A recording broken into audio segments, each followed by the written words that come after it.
पीले दांत वाली बहू। रंजना कभी ब्रश नहीं करती थी। उसे कितनी बार उसके माँ बाप ने डांटा, लेकिन उसका कोई असर उस पर होता ही नहीं था, जिस कारण से उसके दांत पीले पीले हो जाते हैं। शादी के बाद अरे बहू, वैसे तो तुझ में कोई कमी नहीं है, पर तेरे दांत इतने पीले कैसे हैं बेटा? कैसे मतलब? कोई सर्जरी थोड़ी ना कराइए। वो तो क्या नाम, मैं ब्रश नहीं करती थी तो पीले हो गए। अब क्या करूं? आप कहें तो लाल करवा लूं या फिर काले? यार ये क्या है, क्यों माँ से लड़ रही हो? लड़ रही हूँ? अरे मैं लड़ रही हूँ या ये बोल रही है कि दांत पीले हैं, पीले। अरे तपस्या थोड़ी ना की है इन्हें पीले करने के लिए। बकायदा ब्रश नहीं किया है 20 साल तक, तब जाकर। छी, कैसी बात कर रही हो? ये उस वक्त तो पीले नहीं थे जब हम लोग तुम्हें देखने आए थे। अरे तब साफ करवा लिया होगा डेंटिस्ट के पास जाकर। अब देखो कैसे पीले पीले लग रहे हैं। रंजना सास की तरफ गुस्से से देखती है। फिर शुरू हो गई पीले पीले पीले। अरे पीले तो तब भी थे जब मेरे हाथ का रसगुल्ला उड़ा उड़ा कर खा रही थी और बोल रही थी, लड़की नहीं गुणों का खजाना दे रहे भाई साहब आप।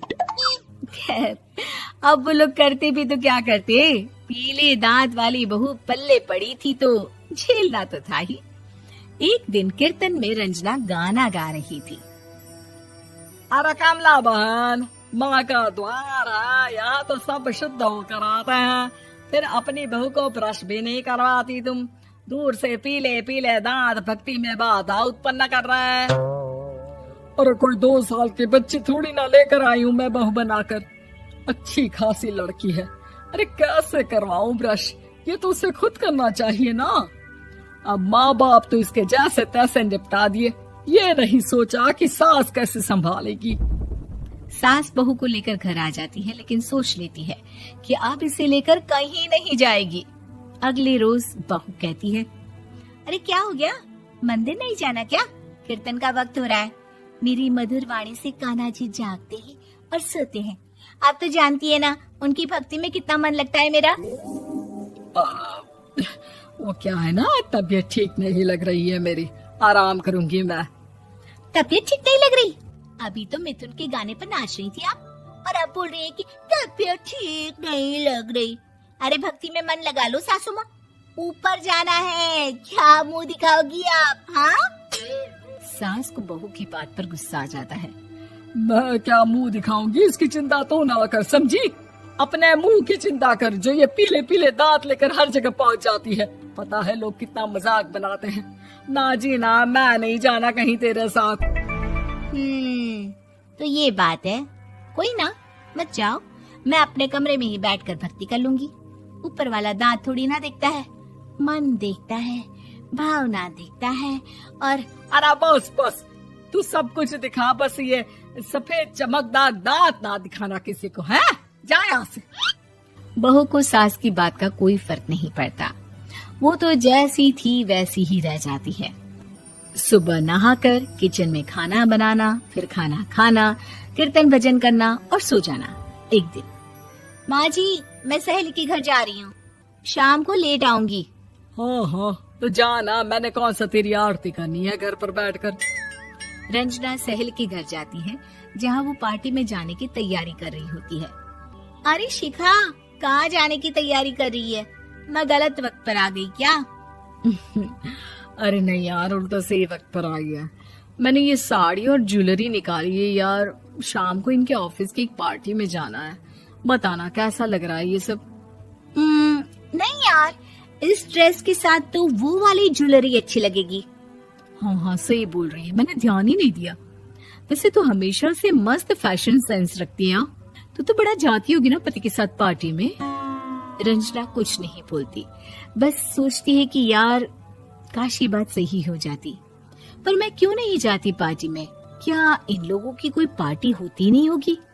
रंजना घर आती है और रात में पति से सवाल करती है, एक बात बताइए, आप मुझे किसी पार्टी में क्यों नहीं ले जाते? क्या आपकी यहाँ ऑफिस में पार्टी नहीं होती? पति बेचारा क्या कहता कि दांत पीले हैं तुम्हारे इसलिए। अरे कोई पार्टी होती नहीं हम लोगों के ऑफिस में, तो कहाँ से लेकर जाऊं? और मार्केट, मॉल, कहीं वीकेंड घूमना, कहीं तो। अरे यार, सारे हफ्ते में एक छुट्टी मिलती है, तो सोचता हूँ कि आराम ही कर लूं। क्यों? रंजना मन मार के रह जाती है। पहले कभी सास के साथ मंदिर जाया करती थी, लेकिन वो भी सास ने ले जाना बंद कर दिया। घर बैठी बैठी रंजना बोर हो जाती है। तभी उसे आइडिया आता है और वो मायके जाने का सोचती है। सासू माँ, 2 दिनों के लिए मम्मी के घर जा रही हूँ। अच्छा ठीक है, आराम से जा।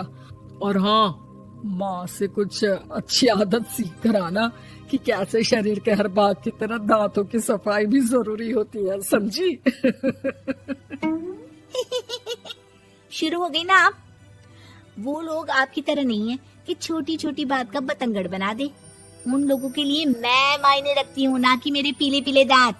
रंजना माँ को बिना बताए उन लोगों को सरप्राइज देती है, लेकिन जैसे ही वो दरवाजे पर पहुँचती है, अंदर देखती है कि घर वाले कहीं जा रहे होते हैं। अब माँ, काश रंजना दीदी के दांतों वाली प्रॉब्लम नहीं होती, तो वो भी हम लोगों के साथ चलती ना बुआ जी की बेटी की शादी में। हाँ बेटा, लेकिन अब उसे कौन समझाए कि उसको उसके पीले दांत नहीं दिखते, लेकिन उसके आसपास के लोगों को कितना एम्बैरेसिंग फील कराते हैं। मुझे तो कितनी बार उसके स्कूल की टीचर ने शिकायत की कि उसके साथ कोई लड़की बैठना भी नहीं चाहती, और ना ही कॉलेज में कोई उससे बात करना चाहता था। लेकिन पता नहीं क्यों उसे ये बात समझ में ही नहीं आती। कोई कमी नहीं है उस लड़की में, बस यही कि दांत पीले हैं। वो तो भला हो जीजा जी और उनकी माँ का, जो दीदी को जैसी है वैसे ही रखा हुआ है। रंजना को अपने घर वालों की बात सुनकर बहुत दुख होता है। वो सोचती है कि वो क्या करे, लेकिन फिर वो सीधा डेंटिस्ट के पास जाती है, अपने दांत चमकाती है और कसम खाती है कि वो रोज ब्रश करेगी। अरे क्या हो गया? तुम तो 2 दिनों के लिए गई थी ना, पर कोई ना, अच्छा है, चलो आ गई तो। रंजना सास के सामने आकर खड़ी हो जाती है और पूरी स्माइल करती है, उसके चमकदार दांतों को दिखाती हुई। हैं? चले मंदिर। माँ, मुझे माफ कर दीजिए, मैंने आप लोगों को बहुत एम्बैरेसिंग फील करवाया। मैं आज